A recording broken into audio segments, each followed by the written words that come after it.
data. Data here, data there, data everywhere. Data is the new oil. That's what we used to hear. But that doesn't necessarily mean it's true. And in the age of AI, what we do with the data is actually really significant for a lot of ethical implications that we have for the future of technology. But it's not just about the ethics. There are opportunities in there as well to generate value, to distribute wealth, and to think about how that drives economic growth in some of the most challenging environments that we have across society. So I'm really excited to introduce André Velloso, who's a co-founder of Drumwave and the CEO of that organization, who will talk a little bit more about tech's next mega cycle of data ownership. So put your hands together for André.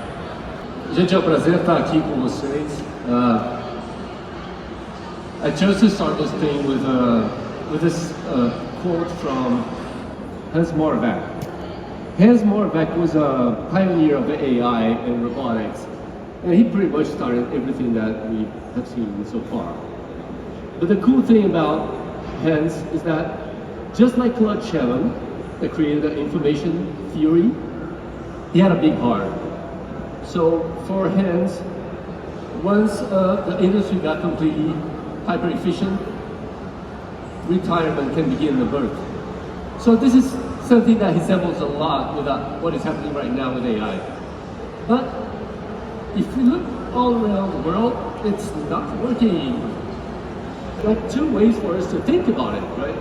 And most of the people, most of the countries, most of the regulators, everybody's super worried about how AI is going to give us outputs. What is the outcome of whatever applications we use? And how are we going to regulate this thing? Everybody's worried about the output. But very few people have thought about regulating the input. And that's why I'm here. I'm here to talk a little bit about how to regulate the input. Because if we regulate the input, all the outputs are immediately regulated. It's about your life, it's about your data, and your story. Your life, your story, your data, right? My name is André Velloso. I'm the founder and CEO of Drumwave. This is a company focused into data ownership rights, data valuation, and we're working into creating something that we call a D-Wallet platform with a data savings account. So that's a very aggressive, very disruptive, and a big, heavy lifting. Again, the AI industry is increasingly instrumented to capture valuable data, and also increasingly dependent upon valuable data to create big AI. And we are used to listen to big numbers every day, like $7 trillion funding round, like a single person company, $1 billion valuation. Really? Machines are hallucinating?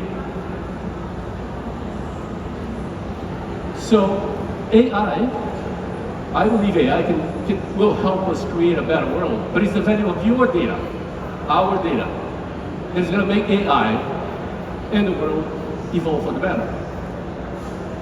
I would like to introduce you to Diana. As everyone here, every one of us here, Diana is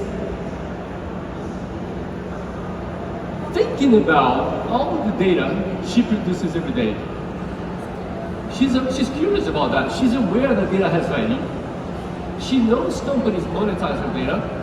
And as everyone here, she started to wonder, how much is it worth?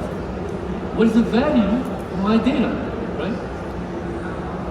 This is something that is happening everywhere, because now we have like 7.3 billion phones all over the world. Just like you, Diana is Spain, that's the American one. All this money every year, only to process data. Let me show you this. Everybody has a phone, right? Who pays for the energy that goes here? Who pays for the carrier? that transport the data, who bought a chipset that pumps data in and out of this phone every time you make a download or an upload, every time you make a payment, watch a video, send a picture. We are paying to process 50% of the data of the planet. This is not a philosophical question, because there's an engineering solution to that. This is not also a legal question, because privacy rights have already touched the issue. This thing is a financial problem, because if we are paying to process 50% of the data on the planet, I believe that we have at least the rights for 50% of the value it can create. Okay? So that's the first approach for what is coming from the future for us. Let's go to the next idea. Right? Financial and digital frontiers are all blurred. So big art, big tech, and big finance are kind of like competing right now, each one of them, for 100% of our data. And again, this is about you, right? You guys are the next frontier. This is about you, the next frontier. Right? This is what we're gonna have. Gigantic public debt. Double the size of the GDP. And we're gonna be processing zettabytes of data. Tons of data. Everybody knows that. But see what happened with you. You cannot exist without those three entities: big gov, big finance, and big tech, right? Can you exist without that? No, it's impossible. But see, in your relationship with the government, you're a citizen. And in your relationship with a financial system, you're a client. In your relationship with technology, you're a user. So you are at the same time a citizen, a client, and a user, right? But you pay taxes, you pay interest, and you pay licenses at the same time. In your relationship with government gives you two things, identity and protection. In the relationship with the financial system, you're a client, and the essence of it is a financial exchange. In your relationship with technology, that you pay licenses, the definition of a user is the one that uses a machine, operates a machine, or uses a tool. This is labor. You pay taxes, interest, and licenses in everything you do every day at the same time. There's a little overlap. I'm talking about a new social license to operate. The only way to fix this thing is to give you data ownership rights. This is the third idea. You keep your money in the bank. Your money is in the bank, right? You can wire your money, you can withdraw your money, you can use your money to help your friends, your family, even help the planet, right?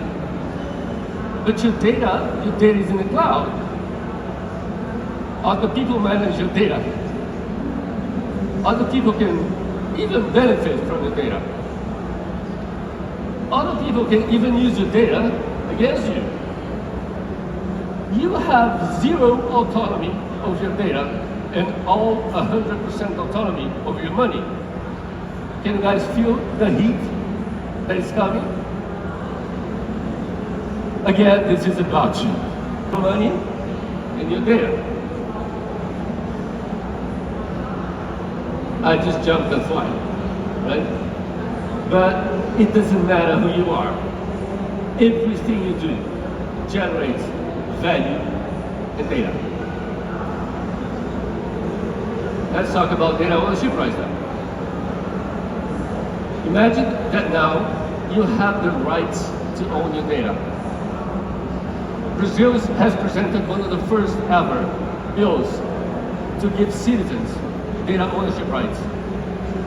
This idea can also, other than being good for everyone, it can also build a whole country, a whole constitution for a digital world, right? Starting with the citizens on the bottom. Again, this is about you, right? It's about you. If you look to the top 5 companies on the planet, like the most valuable companies, if you get the Fortune 200, there's 5 companies on the top. There's 195 companies below. And the only thing that makes those two groups different is the way they process data. The 5 companies on the top, they process data as a business. And all the other process data for the business. But if you look to the banks, the financial system, it's even worse. Because together by market cap, the top 5 companies are $11 trillion, right? And the top 5 banks, $1 trillion, 1.5, right? There's $10 trillion asymmetry between the ones that process almost all the money and almost all the data on the planet. But okay, you're gonna tell me, André, this is market cap. This is like speculation, right? You can agree with that, easy. But let's just go down through the economy layer by layer, again, all the way to you, right? Infrastructure, services, food, communications, all the way up to you. As we have seen before, you have zero autonomy of your data. So the asymmetry that each one of us have with us is 100%. Zero autonomy of the data, 100% of autonomy of the money, right? We are all data poor, and we need to become data rich. There's no way for this planet here to evolve to the next step if we are not data rich. This asymmetry grew up from financial exclusion to digital exclusion. We've seen social media erasing the trust out of the media ecosystem. Then we were watching cryptos trying to become the social media of finance. We're living a trust crisis. It's a trust crisis all over the world because you cannot own your freaking data, right? That's the most important change that's just about to happen. I believe AI is going to help us. It may help us create a better world, but you know, the order of the things are reversed. First, data ownership rights, then AI. It's not AI and then data, right? It's going to be a freaking fight, a hard thing to be lifted, but it's the best way for all of us. When they are rich, Mommy and Daddy, they open a data savings account for Rita because they know she's going to use her data as she grows up for personal, professional, and financial reasons. This is Hannah's grandmother passed away, and Hannah inherited 2 things: the house and diabetes. You know, to get the house is inventory, mortgage, uncle pissed off, sister jealous. To get diabetes, no one said a word. But diabetes is a big business. Pharmaceutical, doctors, food, and she owns the diabetes data. Can you imagine this? How's it coming for us? And this is Kevin. Kevin is retired, he does yoga, meditation, runs every day, and he's also a guinea pig. He's being paid to capture data and serve data 24/7 at 3 companies. build trust in data. This is what we need to do. This is a new social license to operate. We need to build trust in data. Thank you guys. That's all.